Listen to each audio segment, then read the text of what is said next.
Rejoignez Benoît Dutrisac en temps réel par courriel. Dutrisac@commercialcube.radio.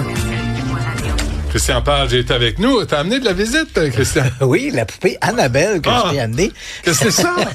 Pourquoi tu nous fais toujours peur? Oui, et pourquoi je t'ai amené la poupée Annabelle? Parce que Annabelle déménage.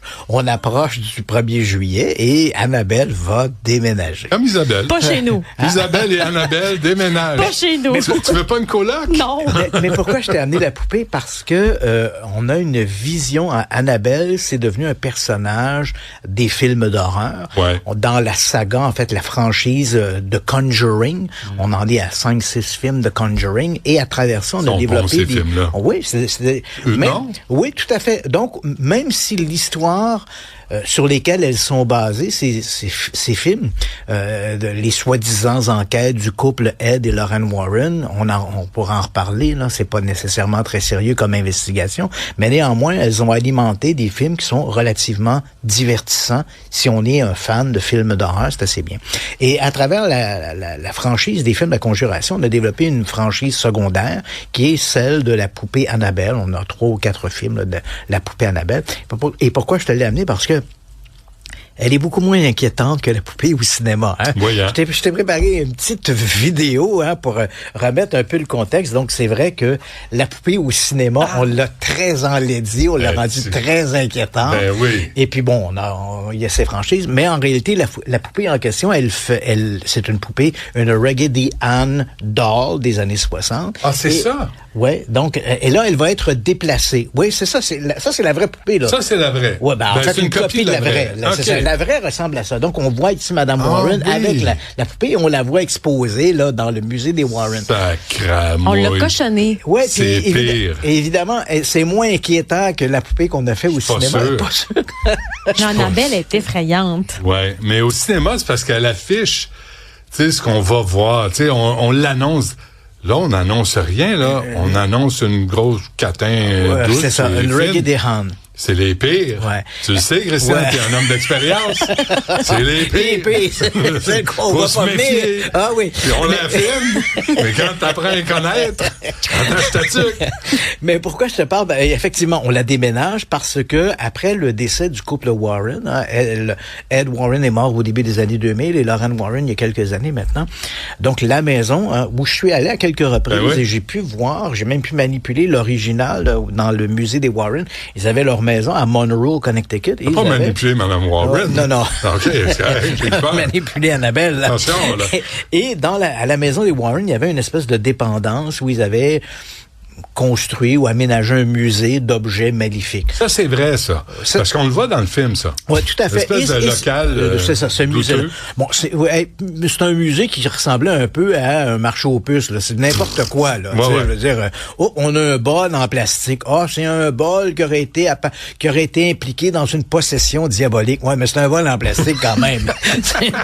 Tu vois un peu le genre. C'est un peu un bric-à-brac de n'importe quoi.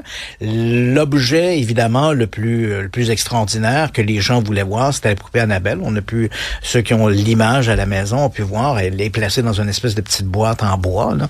On l'a aménagée spécialement pour ça.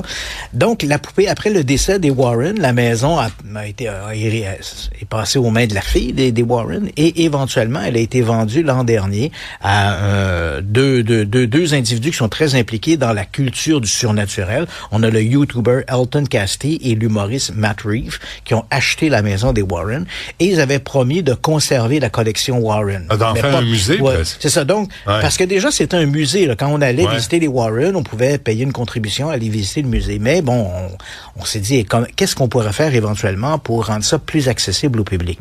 Et là, donc, ils ont signé, semble-t-il, un contrat avec la ville de Salem. Oui, la capitale de la sorcellerie. Oui. Quel bon match.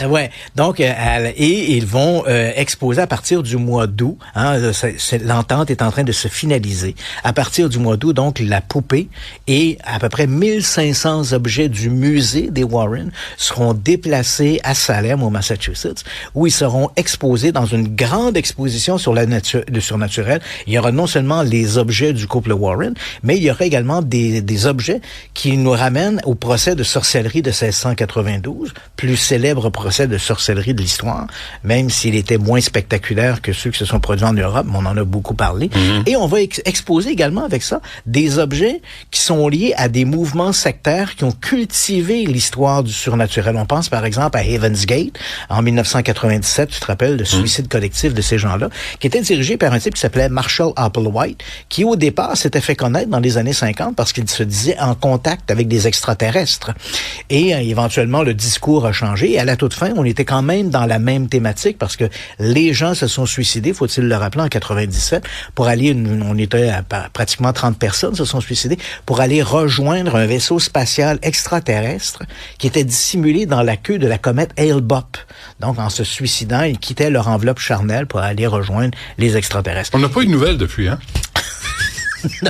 Il y aurait également, et aussi dramatique, des objets qui sont liés au temple du peuple de Jim Jones, hein, le People's Temple, plus grand suicide collectif. D'où l'expression, ils ont bu le Kool-Aid. Oui, c'est ça, effectivement. Ouais. D'ailleurs, que les survivants trouvent très très choquant quand on utilise cette expression-là. Ouais. Parce que les gens sont morts, là, des centaines de personnes. Beaucoup de gens ont été, parce que quand on dit ils ont bu le Kool-Aid, ça laisse toujours sous-entendre que tout a été fait de manière volontaire, alors qu'on sait aujourd'hui, à la lumière des investigations, que beaucoup de gens ont été forcés de boire le Kool-Aid puis avec un pistolet sur le bord de la tempe. Là, donc, mais ces objets donc seront déplacés. Donc, pour ceux qui ont jamais vu la poupée Annabelle, et là, on voit qu'elle n'est pas aussi inquiétante. Mais où tu l'as trouvé, celle-là? C'est une femme qui a fabriqué la poupée à partir là de la version qu'on avait de la poupée des Warren. T'sais. Donc, ça vraiment c'est pas rassurant. Ça fait plus d'effet que la planche de Ouija. Je pense que oui. À toutes les fois où je la sors, même à la maison, quand les gens viennent, puis ils vont dans mon petit musée, ils voient la poupée. Mon Dieu, c'est la poupée Annabelle. Tu la mets-tu à la table pour manger avec tout le monde? Non, elle vient tout seule. Elle vient tout seule. Annabelle, il a l'air de dîner. Une soupe au sang, s'il vous plaît. Mais ça promet d'être très intéressant, même si, encore une fois, les Warren, c'est des personnes qui sont très critiqués dans le milieu du paranormal. Certains les accusent même d'escroquerie. Et pour ce qui est de l'histoire de la poupée Annabelle, faut-il le rappeler, il y a strictement aucune information qui est filtrée à propos de ça, si ce n'est l'histoire que les Warren racontent. Hein, les Warren disent, la poupée a été achetée par une femme, elle a été donnée à sa fille, et là, ensuite, la poupée a commencé à se manifester, à avoir des gestes d'agression, de violence. Mais toute cette histoire-là est essentiellement une fable que racontent les Warren, et il n'y a aucun moyen de vérifier s'il y a un fond de vérité derrière ça. Mais néanmoins... Mais je suis allé, moi, à Salem. J'ai visité, j'ai vu. Puis, tu sais, quand on descend, là, ils t'amènent au sous-sol. Avec les cellules de 4 pieds par 4 pieds. Tout à fait. C'est humide, vous êtes allés. C'est...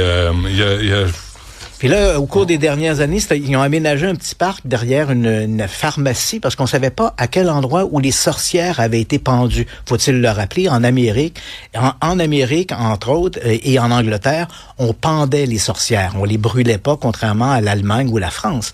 Et dans le cas des sorcières de Salem, on ignorait à quel endroit ils avaient été pendus. On savait qu'elles juste à la sortie de la ville, mais où à la sortie de la ville.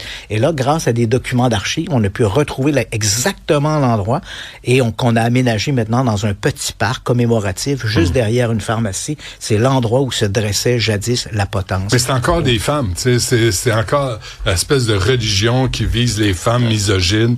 Là, les femmes qui étaient un peu plus rebelles, qui tenaient tête au bonhomme, là, ils les traitaient de sorcières. Mais en fait... Fais bien attention, toi. Même des fois... Non, fais bien attention, Isabelle. Certains en accusaient d'autres pour se sauver la peau aussi. Il y avait tout ça. Oui, il y avait la dénonciation, mais tu as tout à fait raison. On ignore exactement le nombre de sorcières qui ont été exécutées, mais et donc il faut toujours être prudent. Mais dans les documents d'archives que l'on a, on estime qu'en Europe, le nombre de personnes exécutées sous des accusations de sorcellerie oscille entre 40 000 et 70 000 personnes. Toujours les femmes. Et tu as tout à fait raison, 90% de ces personnes étaient des femmes. Pour plusieurs raisons. Hein, la raison la plus simple, c'est que dans la vie vision que les gens avaient de cette époque. Puis on peut pas lui jeter la pierre. C'est la pensée de l'époque. On peut pas se mettre dans le bottine. Mais à l'époque, on se disait, le diable ne vient pas s'il n'est pas invité. Or, qui invite le diable? Ben forcément, ce sont les femmes, parce que les femmes, c'est le péché originel. Donc, c'est elles qui invitent le diable. Donc, puis en même temps... C'est le disent, là. Ça avait des connaissances que les hommes avaient pas, l'arboristerie. Tout à fait. Il y avait donc mais il y avait un autre petit élément qu'on a oublié, qu'on ne mentionne pas, parce que bon, c'est très misogyne de dire ça, mais au moment où les grands procès de sorcellerie vont se développer, c'est pas au Moyen-Âge, hein, c'est au début de la Renaissance. Et à ce moment-là, l'Europe, la France en particulier, vient de sortir de la guerre de 100 ans. Durant la guerre de 100 ans, on se bat pas pendant 100 ans, là. C'est des combats plus ou moins étoffés pendant 100 ans. Et pendant que les hommes allaient se battre durant la guerre de 100 ans, les communautés, hein, qui demeuraient essentiellement les femmes seules, se regroupaient, et on se regroupait généralement autour d'une espèce de la patriarche ou la matriarche du groupe. Et ces gens-là se sont développés une espèce de pouvoir, hein, un pouvoir rural. Quand la guerre de 100 ans a fini, on a voulu étouffer dans l'œuf la montée de ce pouvoir matriarcal qui se développait dans les petites communautés. Où les femmes prenaient des décisions pour... Tout à fait. Donc, on s'est dit, à partir du moment où on les accuse de sorcellerie, et c'était généralement ces femmes qui avaient un certain pouvoir dans leur communauté qui étaient accusées de sorcellerie. Parfait. On se laisse là-dessus. On se parlera de l'aéroport de Denver demain. Oui, absolument. Hein? Je vais garder ça pour demain. Et cette bébête-là. Si on est encore là demain. Est-ce que tu qu'avec la poupée Annabelle... Mais est-ce que tu l'assois sur le siège du passager? Non, elle est tout seul. Moi, j'ai comme un musée. Quand tu transportes, oui. Tu mets une ceinture de sécurité, attache-la là. Des fois, je mets la main sur le volant. T'es vraiment un freak. Merci, Christian. À demain. Ça fait plaisir. Salut.